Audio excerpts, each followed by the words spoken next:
ये लीजिए चाय। इसको क्या है?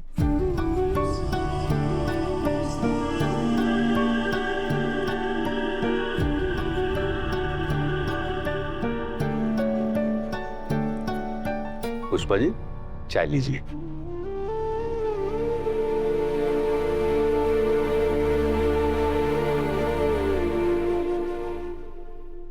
अरे पुष्पा, वो मैंने ना सिमरन को बोल दिया है, पार्षद जी के साथ जो कुछ भी हुआ वो अनु को नहीं कहेगी। और पुष्पा जी सुनिए, अगर आपको ये चुनाव जीतना है ना, तो हम सबको एक रणनीति बनानी पड़ेगी। क्या रणनीति? अब क्या मोहल्ले में जाके बम फोड़ दूं? पुष्पा जी, मैं बम फोड़ने की बात नहीं कर रहा हूँ। हमें डिटेल में प्लानिंग करनी पड़ेगी। हमारा प्रचार फिर से शुरू करना पड़ेगा। परिवार के आर्थिक स्थिति को ठीक करने के लिए मैंने शायद कुछ गलत कदम उठा लिया, पर अब मैं सब ठीक कर दूंगी। पर पुष्पा, अब तू ऐसा कौन सा तीर मार देगी मोहल्ले वालों के लिए? वो तुझे इसलिए तो वोट देंगे नहीं कि आर्यवर्धन जी तेरे दामाद हैं। बस भोली, अब दोबारा ये बात मत बोलना। अगर आर्यवर्धन जी मेरे दामाद है इस वजह से लोग मुझे वोट देंगे तो वो भी तो गलत होगा ना। मुझे वोट अपनी वजह से चाहिए, आर्य जी के नाम की वजह से नहीं। देखा आपने, पुष्पा का अपना एक वजूद है। उसे जितनी मेहनत करनी होगी वो करेगी, और उसे वोट उसके नाम और उसके काम की वजह से मिलेंगे। मैं पूरी मेहनत करूंगी। मैं ना पूरे मोहल्ले के कपड़े बर्तन सब धोऊंगी। इस चुनाव को जीतने के लिए मैं कुछ भी करूंगी। हाँ तो पुष्पा जी, आपका काम शुरू होता है आज से, अभी से। आज से आप हमारे हर एक मोहल्ले के घर में जाएंगी और उनसे पूछेंगी कि उनकी समस्या क्या है और उसका समाधान ढूंढेगी। हे माता रानी, पूरा मोहल्ला घूम घूम के मेरे तो पैर ही टूट गए। बोले हाँ तूने सबकी लिस्ट अच्छे से लिखी ना? हाँ, तूने घर घर जाकर जो भी सबकी दिक्कतें पूछी है ना, वो मैंने एक एक करके सारी लाइन से लिख ली है अच्छे से। अरे वाह पुष्पा जी, आपने तो कमाल कर दिया। वैसे मोहल्ले में कुछ दिक्कतें तो सबकी हैं। मतलब पानी की दिक्कत है, रास्ते में गड्ढे हैं, और कई जगह स्ट्रीट लैंप्स 2-2 महीनों से बंद है। सही में। लो कुलदीप भैया, ये देखो, आपकी बीवी की शिकायत भी लिख ली है। कचरे की गाड़ी टाइम पर नहीं आती, यही बोला था ना। ये सब लिखना तो अच्छा लगता है पुष्पा जी, पर क्या इन छोटी छोटी बातों के लिए आप अपने दामाद को फोन करेंगी? क्या उनसे ये काम करवाएंगी? अरे नहीं नहीं, अपने दामाद से क्यों करवाऊंगी ये सब काम? अगर इलेक्शन में मैं खड़ी हूँ तो मोहल्ले वालों की सेवा, उनकी परेशानियां मैं ही दूर करूंगी ना। पुष्पा, एक आइडिया है। वो जो पार्षद ने 4 लाख रुपए दिए थे ना, तो सभा में और पोस्टर में पैसे खर्च होने के बाद भी अभी पैसे बचे हुए हैं, जिसका इस्तेमाल करके तू मोहल्ले वालों की परेशानी दूर कर दे। इससे तेरे जीतने की गारंटी है। वो पैसे तो तेरे पास है ना? हाँ, जा सारे सारे लेके आ। पुष्पा जी एक मिनट, पार्षद जी के पैसे क्यों? अब मैंने भी ना थोड़ी बहुत राजनीति सीख ली है, अब देखते जाइए।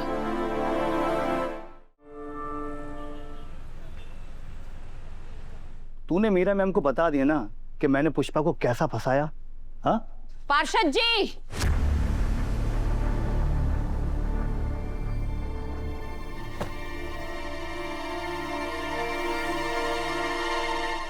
ये क्या बदतमीजी है? और क्या ये सब? हिसाब।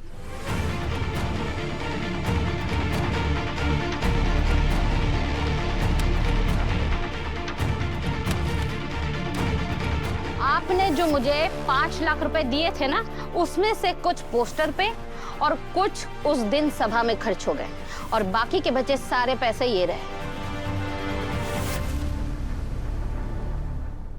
और ये रही उसकी लिस्ट। मुझे हिसाब करना आता है, सारा हिसाब इस लिस्ट में लिख दिया है मैंने। तुम्हारी तरफ बेईमान नहीं हूं मैं। तूने मुझे बेईमान कहा? मैं बेईमान हूँ? हाँ, आप बेईमान हैं, और ये कहते हुए हमें किसी से डर नहीं लगता। तुम्हारे दिए हुए सारे पैसे लौटा दिए हैं मैंने। तुम्हारे जैसे घटिया लोग जो है राजनीति को गटर बना देते हैं, इसलिए सब लोगों को लगता है कि चुनाव पैसों से जीता जाता है, मगर नहीं। चुनाव ईमानदारी से भी जीत सकते हैं, लोगों का भरोसा जीत के। चलिए शर्मा जी। 1 मिनट, मैं तुम लोगों से अपने 1,25,00,000 रुपए वसूल करके रहूंगा, मेरी ये बात याद रखना।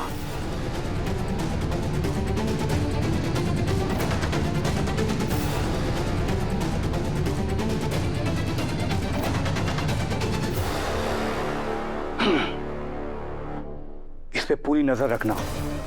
इस पुष्पा को ऐसा सबक सिखाऊंगा कि चुनाव लड़ना भूल जाएगी, और ये बात मुझे मीरा जी को बतानी पड़ेगी। ठीक है।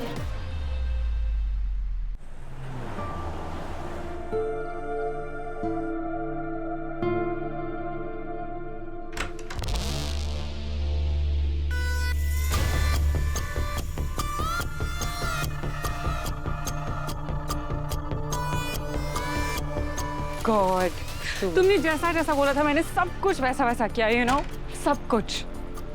बट रोहन लोग अभी तक इस शादी के लिए अग्री नहीं कर रहे हैं। उनका कहना है कि तुम्हारी शादी उस यश से मतलब कैसे हो सकती है। कोई भी समझदार आदमी यही बोलेगा ना कि यू डिजर्व बेटर। लेकिन शादी तो मैं यश से ही करूंगी, चाहे जो भी हो जाए। गॉड, मेरा समझ में तो मुझे भी नहीं आ रहा है कि तुम जानबूझकर अपनी लाइफ क्यों स्पॉइल करना चाहती हो। क्या जरूरत है उस लड़की से शादी करने की? जरूरत है। अगर मुझे उस घर में आना है तो मुझे यश से शादी करनी पड़ेगी। इसके अलावा मेरे पास और कोई भी रास्ता नहीं। यू नो व्हाट, जब मैंने आपको पहली बार अपना सारा के सारा प्लान बताया ना, मैं यही सोच रही थी कि मैं ये क्यों कर रही हूँ। इसका एक ही रीजन है, वो अनु। उसने जो आपकी ये घर पे हालत की है ना, सेम उसने मेरे साथ ये ऑफिस में किया है। ना कोई एजुकेशन, ना कोई स्मार्टनेस, ना कोई एटिकेट्स, वो हर चीज में मुझसे कम है। I mean just look at her, वो वर्धन कंपनी की ओनर है एंड मी वहाँ की नौकर। आई मीन आर्य सर कुछ टाइम पहले ना एक सेकंड भी ऐसा नहीं गया जब उन्होंने मेरे बिना कोई काम किया हो, और अनु ने आके मुझे उनकी लाइफ से गायब ही कर दिया है। I mean I am nowhere. इसलिए मीरा, जब तुमने मुझे अपने प्लान के बारे में बताया तो मैंने तुम्हारे साथ अग्री किया and I am with you, क्योंकि मैं उस मोहल्ला से आई हुई लड़की को अपने घर से धक्के मार के बाहर निकलना चाहती हूँ। बस कैसे भी बस निकालना चाहती हूँ। और जब तक मैं अनु को आर्य सर की जिंदगी से और उस घर से दूर नहीं कर देती, तब तक मुझे चैन नहीं मिलेगा। और किसी को घर से निकालने के लिए उस घर में घुसना पड़ेगा। डोंट वरी मीरा, मैं हूँ तुम्हारे साथ। और मैंने इसीलिए आपके सामने हाथ बढ़ाया, ताकि हम दोनों मिलकर इस दुनिया के सामने वर्धन परिवार की इज्जत की धज्जियां उड़ा सकें। और फिर उसी तमाशे को यूज करके, यश को यूज करके, आई मीन यश का फायदा उठाकर ऐसे इमोशनल प्रेशर क्रिएट करें ताकि सब के सब मेरी और यश की शादी के लिए अग्री कर जाए। बट ये सब कुछ इतना आसान नहीं होगा मीरा। ब्रो इन लॉ इस बात के लिए आई डोंट थिंक कभी भी मानेंगे। वो नहीं मानते तो ना सही, हमें सिर्फ माँ को मनाना है। यू नो व्हाट, एक माँ के लिए उसकी बच्चे की खुशी बहुत होती है, तो उसके लिए कुछ भी करेंगी।